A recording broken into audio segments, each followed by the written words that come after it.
What's good, smoothie gang? Today I'm demonstrating making a chamomile tea smoothie. First thing you're going to need some peaches. You want to be sure that it's 0 added sugars. Just want the natural sugars from the fruit. Next is adding the actual chamomile tea. So what I did was cold brew it. You know what I'm saying? Just add ice in the tea. That's going to be the main base. Of course, I'm going to add in a banana. Okay, so here we go. Adding in the peaches in the blender. You can either get fresh peaches or frozen peaches. They both have the same qualities in my opinion. Next, I'm adding in a banana. And as you see, I'm having a difficult time opening it because it's like super raw. But that's the benefit with a blender. It's like, you know, you can utilize everything in the kitchen. You know what I'm saying? So the food doesn't go to waste. I mentioned that in one of my previous videos. Okay, next up is adding in the chamomile tea. Once again, you brew it as an iced tea or whatever. And as you see the tea bag dropped in the blender, be sure to take that out.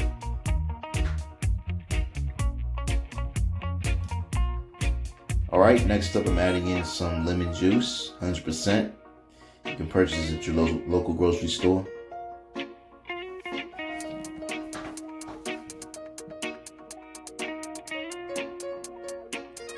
Then as you see, I'm adding in some more peaches. I kind of want this to be a little bit more thicker in consistency. You know, you pretty much make the smoothie how you like it. I kind of go back and forth between consistency. Sometimes I like when the smoothie is a little thin.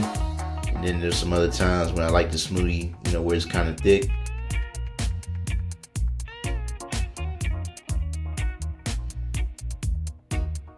Alright, I'm also adding in some ginger root, and once again with ginger, it's very strong. You don't need more than 1 inch of ginger in your smoothie, unless you just want to have, you know, a strong ginger taste, quite simple.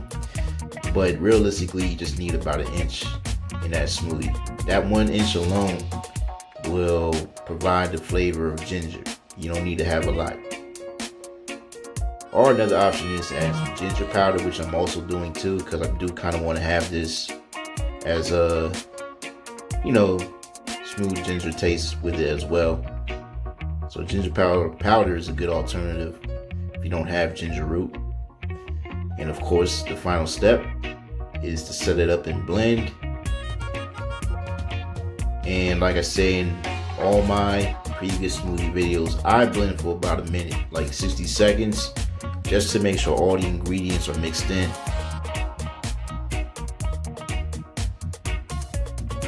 And while this is blending, y'all, please comment in the comments section to let me know some ways I can improve my YouTube channel.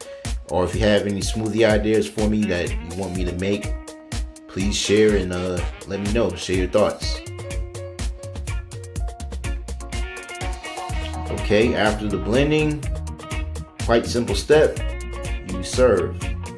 And as you see here, it's a little thick.